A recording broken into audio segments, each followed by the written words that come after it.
সকলকে স্বাগত জানাই আমার কথা শুনবার জন্য। দর্শক সবাই কেমন আছেন? আজকে আমরা একটু বোঝার চেষ্টা করব যে আমরা কিভাবে আমাদের গণতান্ত্রিক পরিবেশটা কোন সংস্কারের মধ্যে দিয়ে সত্যিকার গণতন্ত্রে মানে স্থায়ী গণতন্ত্রে থাকা যেতে পারে। আমরা সেটা একটু দেখব। ব্যাপারটা হলো এখানে কোন দল কি বলছে আপনি যদি এটার উপর ডিপেন্ড করে থাকেন হবে না। ব্যাপারটা আপনি এইটাতে চিন্তা করতে হবে যে কোন কোন কাজটা এখন যদি আপনি আইনে পরিণত করতে পারেন তাহলে মানুষ তার ভোটাধিকার আর কখনো হারাবে না। সেই ক্ষেত্রে যে সংস্কার প্রক্রিয়া, সংস্কার কমিশনের যে বৈঠকগুলো চলছে, এখানে বিএনপির স্থায়ী কমিটির সদস্য বলেছে, সালাউদ্দিন আহমেদ বলেছেন যে এখানে খাওয়া দাওয়াটাই বেশি হচ্ছে, কাজের কাজটা তেমন কিছু হচ্ছে না। দর্শক আমার কাছেও সেটা মনে হয়েছে, এখানে খাওয়া দাওয়া, উঠা বসা, কথাবার্তা, আর মানে আনন্দ ফুর্তি এগুলো হচ্ছে অনেক কিছু, বাট মানে সেই সত্যিকার অর্থে ঐক্যমত পছন্দ হচ্ছে না এবং সেখানে সিদ্ধান্তগুলো তো আসছে না, জুলাই সনদের জন্য পর্যাপ্ত অগ্রগতিও দেখা যাচ্ছে না। তো সেই ক্ষেত্রে আমি বলবো যে কিছু যে যে জায়গাগুলো মানে একটা সাধারণ একজন পাবলিক হিসাবে বা একজন জনগণ হিসাবে, একজন নাগরিক হিসাবে, সচেতন নাগরিক হিসাবে মনে করি যে যে জায়গাগুলো ক্লিক করলে এই জিনিসগুলো বাংলাদেশ দেশের গণতন্ত্র আর বাধাগ্রস্ত হবে না, সেই জায়গাগুলো আপনাকে একটু অ্যাড্রেস করতে হবে। সেই যার জন্য আমরা আমাদের মতামতটা জনগণ হিসেবে দিচ্ছি। এটা কে গ্রহণ করবে, কার কাছে পৌঁছাবে না পৌঁছাবে এটা বিষয় না, আমরা আমাদের মতামত গুলো বলছি। বিষয়টা হলো যে আপনি যদি এই ওয়েস্টমিনিস্টার যে পদ্ধতি আর কি, ব্রিটিশরা যে পদ্ধতিতে চলে সংসদীয় গণতন্ত্র, এইটাতে থাকতে চান, আপনাকে আমাদের যে ব্যবস্থাটা রয়েছে তার সঙ্গে খুব বেশি কিন্তু পরিবর্তন আপনি করতে পারবেন না বা করার সঠিকও হবে না। যেমন আপনি যদি মনে করেন যে রাষ্ট্রপতির ক্ষমতা অনেক বাড়িয়ে দেবেন, প্রধানমন্ত্রীর সঙ্গে রাষ্ট্রপতির ব্যালেন্স করবেন, এই কথাটা আমাদের অনেক পলিটিশিয়ানরা বলে যে প্রধানমন্ত্রী এবং রাষ্ট্রপতির ক্ষমতার ভারসাম্য করব। কিসের ভারসাম্য? আপনার কি এই ওয়েস্টমিনিস্টার পদ্ধতিতে কি প্রধানমন্ত্রী এবং প্রেসিডেন্টের ক্ষমতার ভারসাম্য আছে? নিয়মে আছে? নেই তো। আপনি কেন করবেন? আপনি কেন করবেন? কারণ ওয়েস্টমিনিস্টার পদ্ধতিতে আপনি এটাকে কি করবেন, ওই যে যেটাকে বলা হয় সংস্কার করবেন, তাই তো? সংস্কার করলেও হবে না, কারণ এটা তো সমস্যা আমাদের মাইন্ডে। ব্রিটিশরা কিভাবে পারছে, কানাডা কিভাবে পারছে, অস্ট্রেলিয়া কিভাবে পারছে, অনেক দেশ এই ওয়েস্টমিনিস্টার পদ্ধতি, ইন্ডিয়া কিভাবে সফল হচ্ছে, তারা এই পদ্ধতি ফলো করে, তারা সাকসেসফুল, আমরা পারছি না। আপনার ওইখানে এখানে রাষ্ট্রপতির ভারসাম্য বাড়ায় কোনো লাভ নাই, রাষ্ট্রপতির সঙ্গে প্রধানমন্ত্রী সবসময় এটা নিয়ে সমস্যা তৈরি হবে। এবং নামমাত্র কিছু ক্ষমতা যদি বাড়ান, যেরকম ফাঁসির আদেশটা দেওয়া ব্যাপারটা, এরকম দু একটা জিনিস বাড়ান, তাহলে কিন্তু খুব বেশি ফলপ্রসূ হবে না। আমাদের সেনাপ্রধান একবার বলেছিলেন যে উনি মনে করেন যে সেনাবাহিনীটা রাষ্ট্রপতির দায়িত্বে থাকা ভালো। নো, এটাও কিন্তু ওয়েস্টমিনিস্টার মানে পদ্ধতিতে এটা হয় না, হতে পারে না, এটা হলেও হবে না। কারণ প্রধানমন্ত্রীর হাতে যদি সেনাবাহিনী প্রধানমন্ত্রীর হাতে না থাকে, এই সেই প্রধানমন্ত্রীর কোনো মানে ক্ষমতা থাকলো সেখানে, আপনি যদি এইরকম ব্যালেন্স করতে চান, ওই ব্যালেন্সিং বাদ দিতে হবে। মানে এটা আমি যেটা বুঝেছি গণতন্ত্র, এই ব্যালেন্সিং বাদ দিতে হবে। সেটা হলো বাদ দিয়ে কি করতে হবে, আপনাকে হয় প্রধানমন্ত্রী শাসিত সরকার ব্যবস্থা করতে হবে যেটা আমাদের আছে, অথবা প্রেসিডেন্সিয়াল সরকারে যেতে হবে। হয় প্রধানমন্ত্রী না হয় প্রেসিডেন্ট, মাত্রবার আপনাকে একজনই হতে হবে, দুইজন হলে হবে না। হ্যাঁ, ওয়েস্টমিনিস্টার পদ্ধতিতে প্রেসিডেন্ট উনি সম্মানের জায়গায় থাকেন রাষ্ট্রের রাষ্ট্রপতি হিসাবে, আর প্রধানমন্ত্রী নির্বাহী প্রধান থাকেন। তো এটাই সঠিক, এটাতে কোনো ভুল নাই। সমস্যাটা হলো আমরা ইমপ্লিমেন্ট করেছি ভুলভাবে। আপনি পারমাণবিক বোমা কি করে মানুষের ঘাড়ে মারবেন, নাকি পারমাণবিক বোমাতে বিদ্যুৎ বানাবেন, এক্স রে আল্ট্রাসাউন্ড করবেন পারমাণবিক ইয়াগুলা দিয়ে, এইটা আপনার ব্যাপার। আপনি এটা খারাপ ইউজ করবেন, কিছু করণীয় নাই। আপনি যদি ভবিষ্যতেও আপনি যত আইনই এখন করেন না কেন, যদি এটা খারাপ ইউজ করে, কোনো আপনি কিচ্ছু করতে পারবেন না। এখানে ক্ষমতার ভারসাম্য করে কোনো কিছু হবে না, বিশৃঙ্খল হবে, দেশে সরকার ব্যবস্থা সবসময় ভঙ্গুর থাকবে। ব্যাপারটা হলো একটা জায়গায় আমাদের মাথা সেট করতে হবে, নির্দিষ্ট মেয়াদ, মেয়াদ যদি 4-5 বছর হয়, ওই 5 বছর নির্বাচিত প্রধানমন্ত্রী তার নীতি বাস্তবায়ন করার মতো সুযোগ থাকতে হবে, তবে সেই প্রধানমন্ত্রী পার্লামেন্টের কাছে জবাবদিহিতা থাকবে, পার্লামেন্টের কাছে জবাবদিহিতা করবে, আইনটা পার্লামেন্ট থেকে পাস হতে হবে, পার্লামেন্টের কাছে জবাবদিহি করবে, এটাই তো। এটা তো সমস্যা তো কিছু নাই।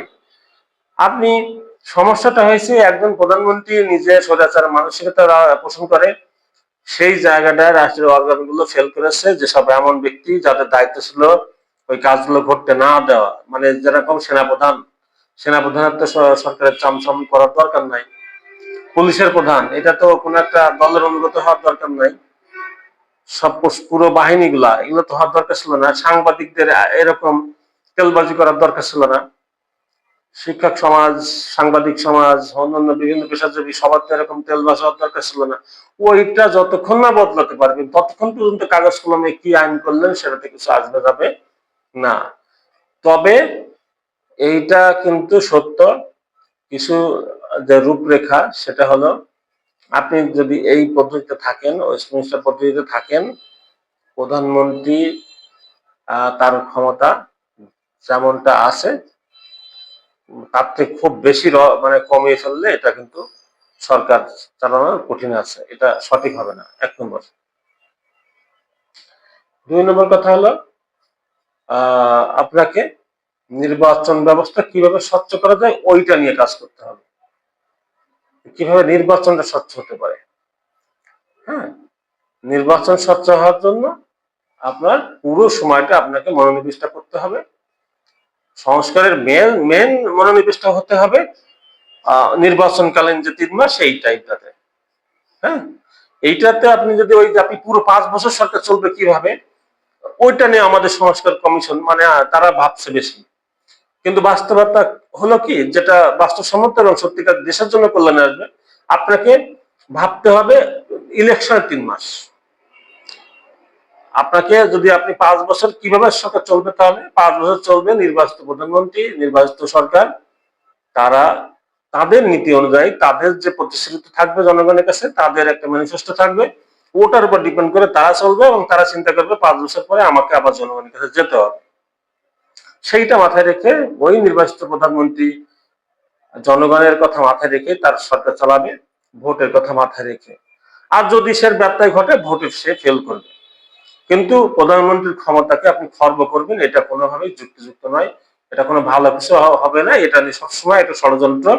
ওই যে আমাদের তৃতীয় পক্ষের কথা বলা হয় না, যারা মনে করেন সবসময় চাই যে দেশে একটা বিশৃঙ্খলা ঘটে যাক, এই সরকার পড়ে যাক, আমি কিছুদিন 1.5 বছর চালাতে পারবো, এই যে বাংলাদেশের এটা কিন্তু ধীরে ধীরে একটা কালচারে পরিণত হয়ে যাচ্ছে যে সরকার পরিবর্তনের টার্মে 3 মাস না 1.5 বছর 2 বছর, অনলাইনের সময় 2 বছর গেছে, এবার প্রায় 1.5 বছর পার হয়ে যাবে হয়তো বা নেক্সট, মানে এইটা একটা কালচারে পরিণত করার চেষ্টা করা হচ্ছে, চরম ভুল, এটা গণতন্ত্রের জন্য চরম মানে ভুল, এবং গণতন্ত্রকে ধ্বংস করে দেওয়ার আর একটা মূল জায়গা।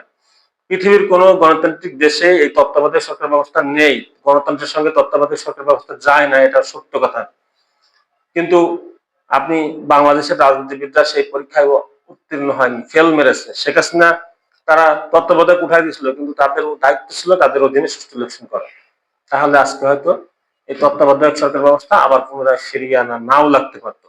কারণ তত্ত্বাবধায়ক ব্যবস্থা তো ভালো নয়, এটা তো আপনি যখন মানে কি বলবো অসৎ মানুষদের জন্য, হ্যাঁ, আর সৎ মানুষদের জন্য আপনার তো কোনো তত্ত্বাবধায়ক লাগার কথা না, কিন্তু অসৎ আমাদের পুরো লজ্জা হওয়া উচিত যে আমাদের জাতি হিসেবে তারা আমরা অসৎ, সেই কারণে তত্ত্বাবধায়ক লাগে। তো সেই জন্য যেটা বলছিলাম দর্শক, আবার ফিরে আসছে ওখানে, যে আপনাকে পুরো মনোনিবেশটা করতে হবে ওই নির্বাচনকালীন 3 মাসের জায়গাটা, মানে ভোটটাকে কিভাবে সুষ্ঠু করবে। হ্যাঁ, সেখানে কি হবে, সেখানে তত্ত্বাবধায়ক সরকার আসবে, ওই সময়কালীন প্রেসিডেন্ট কি রোল পালন করবে, ওই সময় ইলেকশন কমিশনের কি ক্ষমতা হবে, ওই সময় সেনাপ্রধান, পুলিশ প্রধান, বিভিন্ন রাষ্ট্রীয় সংস্থাগুলো তাদের রোল কি হবে, সেইটার ব্যাপারে একটা রোডম্যাপ করুন। আপনাকে এনিহাও সুষ্ঠু ভোট আয়োজন করে দিতে হবে ওই 3 মাস।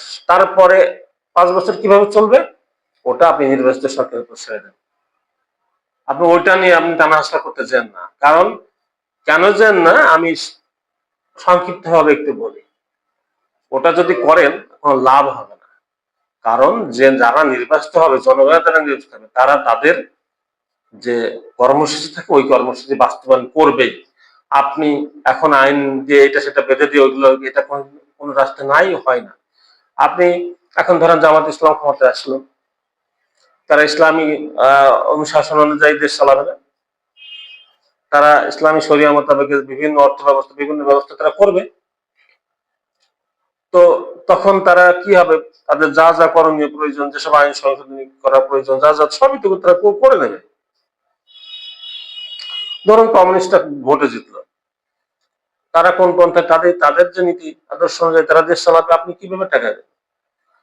ধরুন বিএনপি ক্ষমতা আসলে, তো বিএনপি তারা তাদের যেসব কর্মসূচি দেওয়া থাকবে সেগুলো নিয়ে তারা করবে। আওয়ামী লীগ ক্ষমতায় আসলো, আবার ইন্ডিয়ার সাথে খাতির কি কম রাখবে? রাখবে না, তার মতো করেই চালাবে। তো এইটা হলো, আপনি যে সরকারে আসুক না কেন, আপনি সে তার নীতি বাস্তবায়ন করবে, তার কর্মসূচি তারা বাস্তবায়ন করবে। এটা গণতন্ত্রের বাইরে না। ধরেন এখন যুক্তরাষ্ট্রের প্রেসিডেন্ট ডোনাল্ড ট্রাম্প ক্ষমতা রয়েছে, তো ট্রাম্প আমরা ধারণা করি সে উনি একটা উন্মাদ টাইপের মানুষ, উনি ওনার মতো করে চালাচ্ছেন। ওই 4 বছর আমেরিকার জনগণ সহ্য করবে, ধৈর্য ধরবে, সারা পৃথিবীর জনগণকে মানে কষ্ট পেতে হবে। বাট 4 বছর পরে ইলেকশনে আবার নতুন কাউকে তারা নির্বাচিত করবে, তখন সে আবার তার মতো করে দেশটা চালাবে।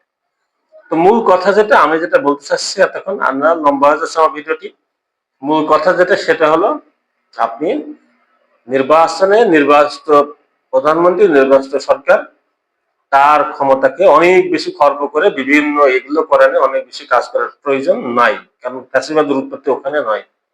ফ্যাসিবাদের উৎপত্তিটা হলো আমরা আমাদের নির্বাচন ব্যবস্থাটা ঠিক করতে পারি নাই। এখন নির্বাচন ব্যবস্থাটা কি করবে, এই নির্বাচনকালীন ব্যবস্থা ঠিক করার মূল জায়গাটা হলো আমাদের যেসব রাষ্ট্রীয় সংস্থা, সেনাবাহিনী, সশস্ত্র বাহিনী, মানে তিন বাহিনী, পুলিশ, বিজিবি, গোয়েন্দা সংস্থা, আনসার, বিভিন্ন ধরনের যেসব বাহিনী আছে, ওই সময় সিভিল প্রশাসন, সকলকে নির্বাচনকালীন সময় সবকিছু ঊর্ধ্বে উঠে আসতে হবে। সেই জায়গাটা কিভাবে করা যাবে, এটা অন্য অন্য দেশে সেভাবে হয়। কেউ চাইলেও সব দেশ হতে পারে না, কারণ এইসব অর্গান গুলো তাদেরকে সহযোগিতা করে না। যেমন একটা সাম্প্রতিক একটা উদাহরণ আপনাদের দিই, ইরানে হামলা হয়েছে, প্রেসিডেন্ট ট্রাম্প বলছে ফোর্দ যে পারমাণবিক কেন্দ্র ধ্বংস হয়ে গেছে, সিআই প্রধান বলছে যে ওটাতে যা হয়েছে তার মাত্র কয়েক মাস ইরান পিছিয়ে যেতে পারে। তার মানে প্রেসিডেন্টের সঙ্গে কিন্তু দেখেন তাদের সিআই গোয়েন্দা প্রধান দ্বিমত পোষণ করলো। প্রেসিডেন্ট ট্রাম্প বলল যে এইটা উনি আমার ইমেজ ক্ষুণ্ণ করার জন্য এটা বলেছেন। তো এইরকম আপনার সঙ্গে প্রেসিডেন্ট বা প্রধানমন্ত্রীর সঙ্গে আপনার জানো আমার এই সংস্থার প্রধানরা তারা দ্বিমত পোষণ করার সাহস রাখে, ক্ষমতা রাখে, এবং তাদের কিছু করা না যায় এমন কিছু জায়গা তৈরি করার জন্য চেষ্টা করতে হবে। কিন্তু নির্বাচিত সরকারকে আবারও বলছে যেটা যে খাটো তাদের ক্ষমতাকে খর্ব করার ব্যাপারে কিন্তু করে কোনো লাভ নাই। তাহলে সরকারটা হাত পা বেঁধে দিয়ে কোনো সরকার তারা মানে ওই কি বলবো, একেবারে একটা অথর্ব টাইপের হয়ে থাকবে, ওটা কোনো কাজে আসবে না। সেই জন্য দর্শক সকলকে আমি আমার কথা শুনবার জন্য স্বাগত জানিয়ে এখনকার মতো শেষ করছি। আবারও কথা হবে। সকলকে ধন্যবাদ। আল্লাহ হাফেজ।